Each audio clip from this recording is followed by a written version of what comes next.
नमस्कार दोस्तों, मैं विमलेश और मेरी कहानी। एक गांव में एक जमींदार रहते थे। उसके पास रुपया पैसा धन दौलत अपार था। केवल नहीं था तो उसके जीवन में सुकून, क्योंकि वह जमींदार ऐसे बीमारी से ग्रसित था कि वो ठीक होने का नाम ही नहीं ले रहा था।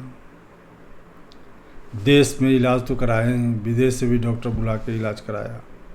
जब उससे भी नहीं ठीक हुआ तो गांव में जो वैद्य होते हैं उनसे इलाज कराया।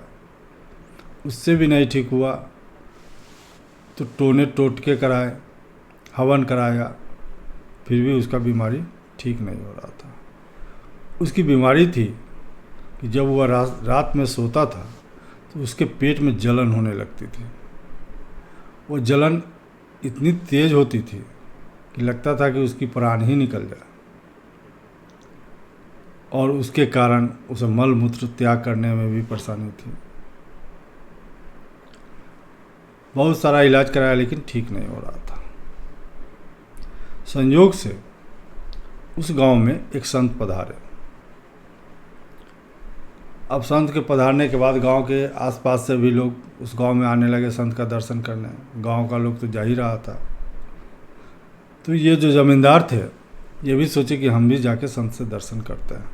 किसी तरह वहाँ पहुँचे और जाकर के बैठ गए और संत से बोले कि महात्मा जी, मेरे पास धन दौलत सब कुछ है, रुपया पैसा सब कुछ है, 100 बीघा ज़मीन भी है, लेकिन हमारे मन में शांति नहीं है, क्योंकि हमें ऐसे बीमारी ने ग्रसित कर रखा है कि उसका इलाज मैं देश विदेश सभी डॉक्टर से करा चुका हूँ, लेकिन ठीक होने का नाम नहीं ले रहा। वो संत जो थे उन्होंने गहरी सांस ली और आंखें बंद की और फिर आंख खोला और कहा कि देखो जमींदार, क्या तुमने कभी किसी का हक मारा है, किसी को सताया? जो कमज़ोर था उसे तुमने सताया? तो सेठ बोला कि हमें तो ऐसा कुछ याद नहीं आ रहा। फिर संत ने गहरी सांस ली, आंखें बंद की और बोले कि याद करो, दिमाग पर जोर डालो कि क्या तुमने ऐसा कोई गलती किया, किसी कमज़ोर को सताया? तब उसने कहा,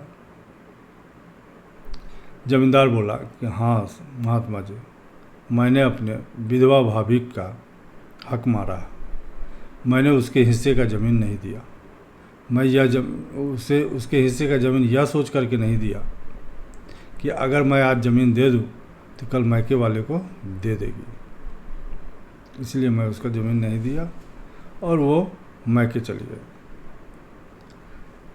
तब संत बोले कि ऐसा करो कि इस महीने से तुम उसे 100 रुपया भेजना शुरू करो। कहा ठीक है। उसने संत को प्रणाम किया और घर चला गया।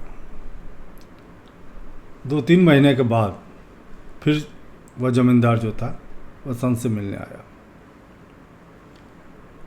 उसके चेहरा पर थोड़ी सी सुकून थी।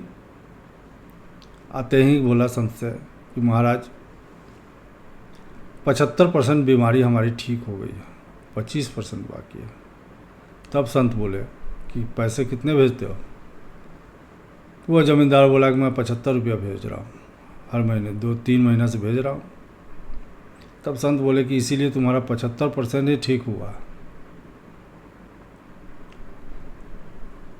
संत फिर से गहरी सांस लिए और आंखें बंद किए, फिर आंखें खोल करके बोले कि देखो, सो तुम उनके घर जाओ, अपने विधवा भाभी के घर जाओ और उनको पैर पकड़ के माफ़ी मांग लो और उसके हिस्से का जो ज़मीन है उसे वापस कर दो, और कहना कि आज से इस ज़मीन का मिल्कियत आपकी है, अब आप जैसे चाहें इस ज़मीन को कर सकते हैं, जिसे देना चाहे उसे दे सकते हैं।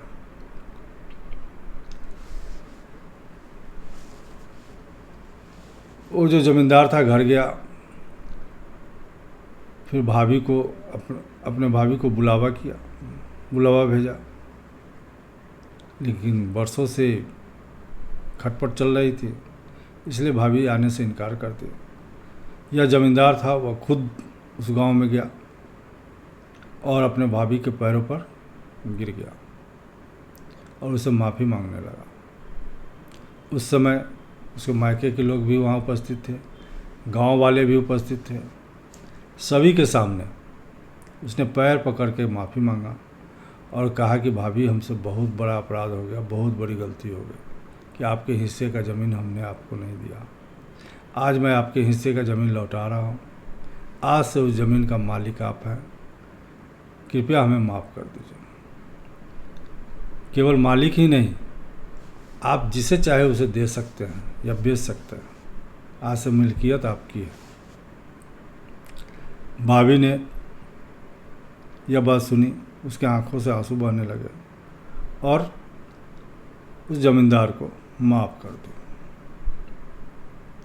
और उसे आशीर्वाद दी कि तुम दीर्घायु हो। इसलिए कहा गया कि कभी भी किसी का हक नहीं मांगना चाहिए, किसी कमज़ोर को सताना नहीं चाहिए, क्योंकि जो हम यहाँ किसी को सता करके, किसी का हक मार करके जो जमा करते हैं, वह यहीं का यहीं धरा रह जाता है। केवल जाता है क्या? कर्म। हमारा कर्म ही है जो हमारे साथ जाते हैं। अगर हमने अच्छे कर्म किए तो हमारे जाने के बाद भी चर्चा होती रहेगी कि फलाना आदमी ऐसा था, वैसा था। और अगर गलत काम करेंगे तो भी लोग गाली देगा कि साला ऐसा आदमी था, अच्छा हुआ कि मर गया। इसलिए आदमी का कर्म ही साथ जाता है। इसलिए हमेशा ध्यान रखें कि किसी भी गरीब को, किसी भी कमज़ोर को सताए नहीं और उसका हक नहीं मारे। कहानी छोटी सी थी, अगर अच्छी लगी हो तो लाइक और सब्सक्राइब जरूर कीजिएगा। कहते हैं ना, करो कुछ ऐसा कि दुनिया करना चाहे तुम्हारे जैसा। नमस्कार।